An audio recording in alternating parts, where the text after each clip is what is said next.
Are you guys faced with that giant slice? That guy. Well, today we're going to we're going to turn your slice into a nice little baby draw. Let's go.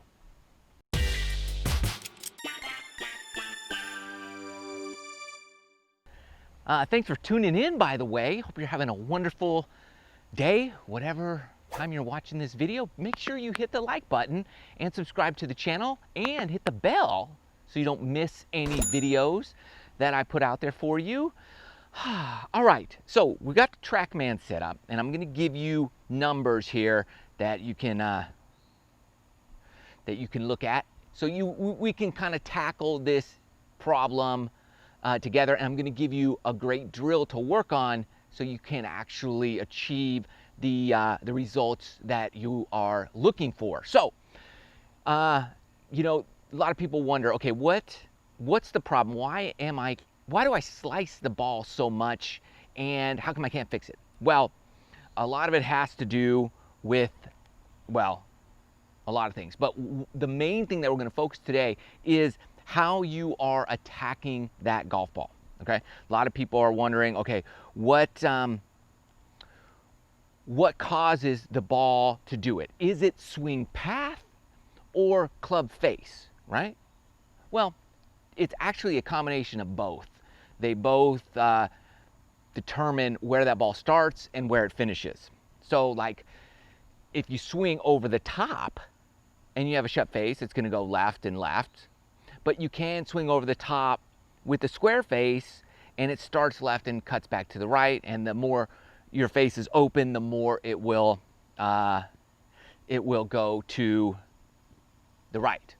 Make sense? So it's actually a combination of both. That's why I can take my wedge, open the face wide up, and hit it straight, because my swing path in relationship to the club face will determine it all. So, but I never am like, oh, let me open it up 12 degrees and swing, you know, over the top 4 degrees, and that will equal a straight shot based on 75-mile-an-hour club head speed. I'm never doing that. That's why practice is so important, so that you can get it all dialed in and not have to worry about it, because you're going to have the feel, and that's really what's going to be the main factor. So, okay, so let's fix your slice. What I see is, I don't ever see anybody who's struggling with a big slice. I never see them hitting up on the ball. They're always coming over the top, across the line, and hitting down on the ball. It's virtually impossible to hit up on the golf ball while at the same time coming over the top. You'd have to go like this and then like that. Your swing would look something like woo, woo. Like, you just can't. I mean, maybe you could, but it's very rare. Okay, it's a very rare phenomenon. So what we have to do is get you swinging up on the golf ball. That's your attack angle. So that's one going to be the main things we're going to look at. Now, obviously I have the TrackMan here to track my numbers. You might not have that. So you can get one of these little guys. It's a blast motion sensor, and put it on your club, okay? And it will give you a relative attack angle. So this is like $100, link in the description below. I'm not trying to sell this to you at the moment, although it is something that can really help you determine your attack angle, okay? So, for example, let's say we put it on the driver, and we'll just test its accuracy for you here real quick, so you can see what's going on. And you just go to your app, you've got the sensor hooked up, and you're good to go. So I'll show you the attack angle on the blast motion with the attack angle on TrackMan, so you can trust the information, let's say, that it's putting out there. We'll go driver. All right, so just hit a drive. And here I'm gonna try my best to have just kind of a neutral attack angle. I usually am pretty far inside out, but for the testing, we'll just see where this says we're at. that felt pretty good. My attack angle on TrackMan says I am pretty flat, 0.2, and it says level on Blast Motion. So it's not giving you specific exact numbers, but they're fairly close, okay? And TrackMan actually hit a pretty good shot. Now I'll try to do my normal swing, which would be more inside out. And probably more up on the ball there.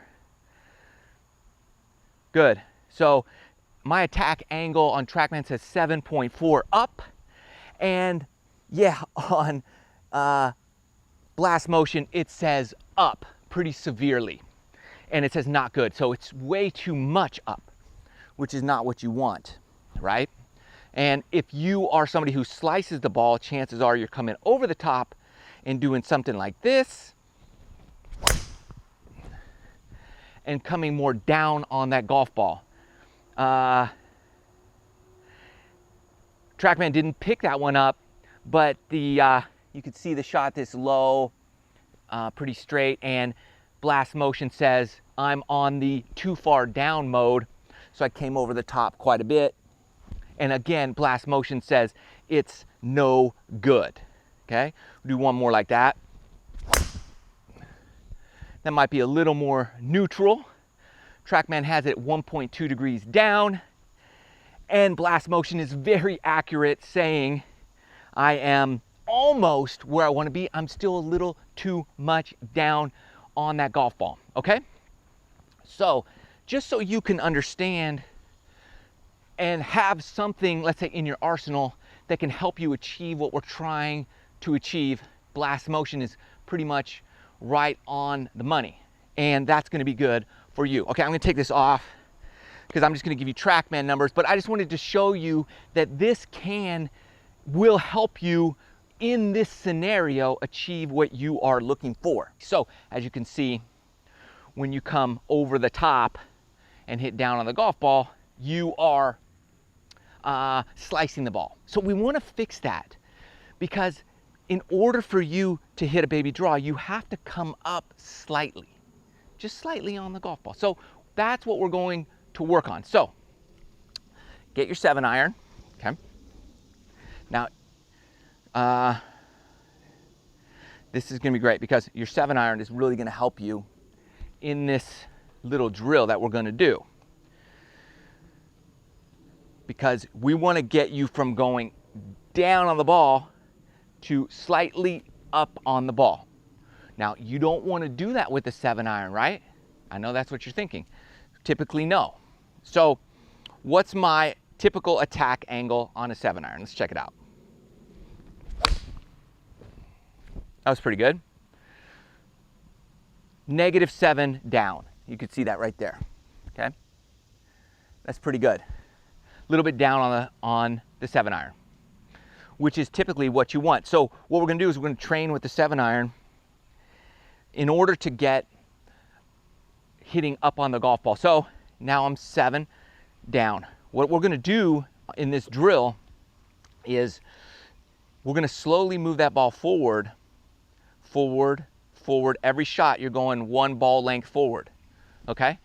Because I want you to experience the feeling of starting to change the swing path from severely down to more up, okay? So now I had it in the center of my stance. I'm gonna move it one ball forward, and I'm gonna not reposition myself. I'm staying in the same location, and let's see what happens.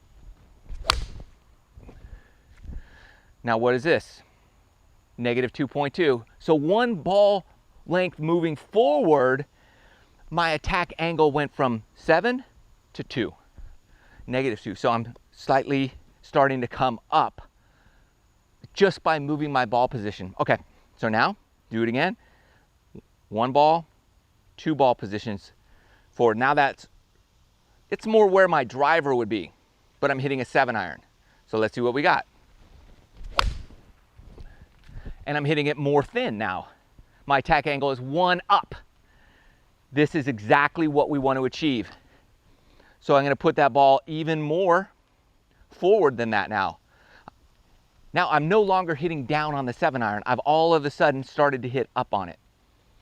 So now I'm off my left toe, still in the same exact position I was, and I'm going to try to hit that ball.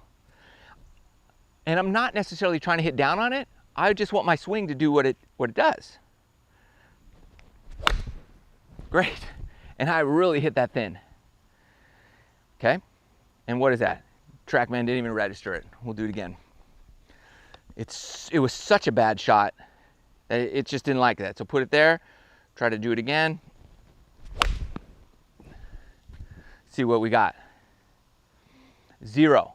Okay? So now I'm out of hitting down on the golf ball. And now I want to hit a number of shots like that so I can memorize that feeling of coming up.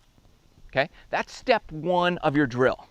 Okay, so now you've hit those 7-irons thin. Okay, you want to thin those things. You do not want to hit them solid when they're moved forward.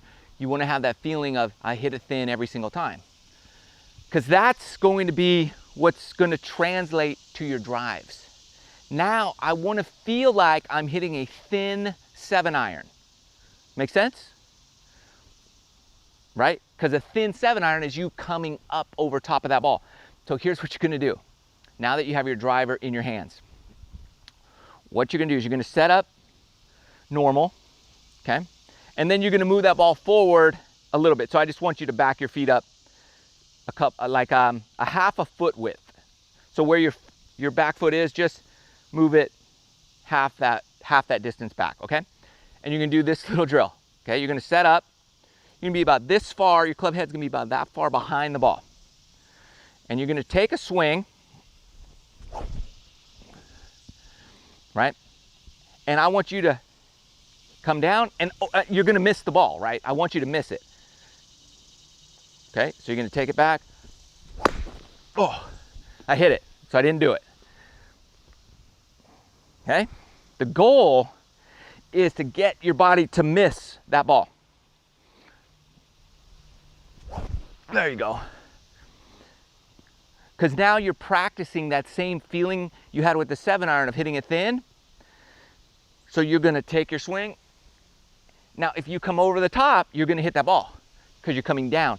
But if you stay to the inside in here, you're going to actually start coming up. Now, this is dramatically, too much.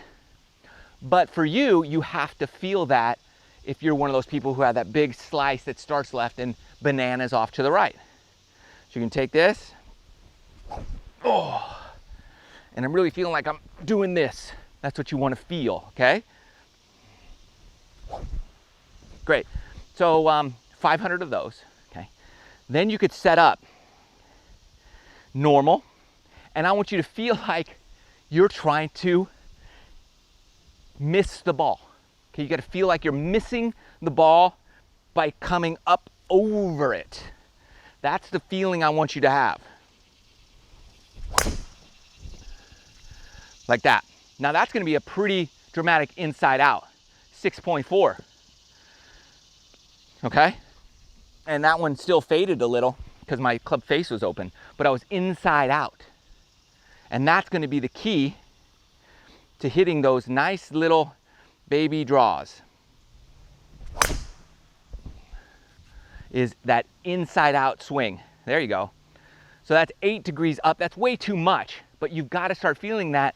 And as you can see, I carried it 270 yards with a little draw because now that club face is shut. And that's where you want to get to change your fade, your slice into a little draw, is have that feeling of coming up. Now, I don't want you to look like this, but I want you to feel like that. It's a big difference, right?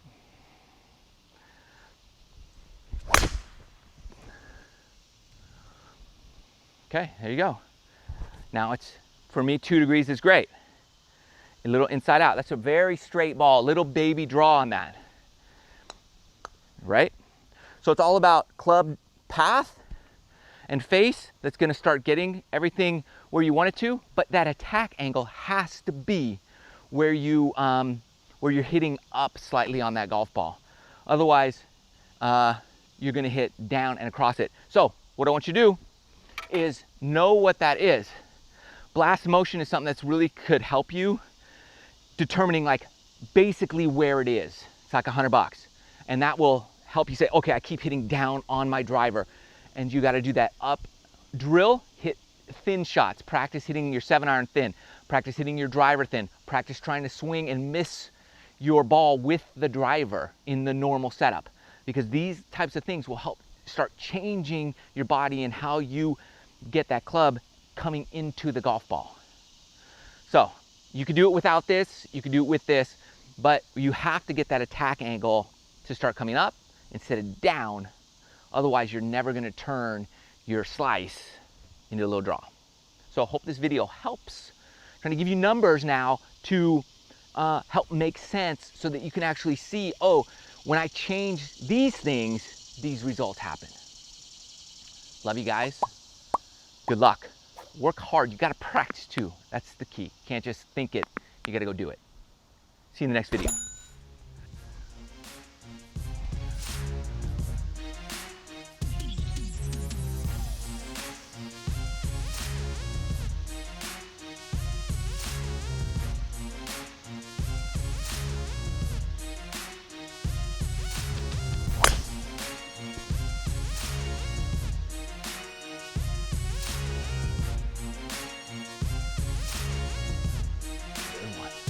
Whew.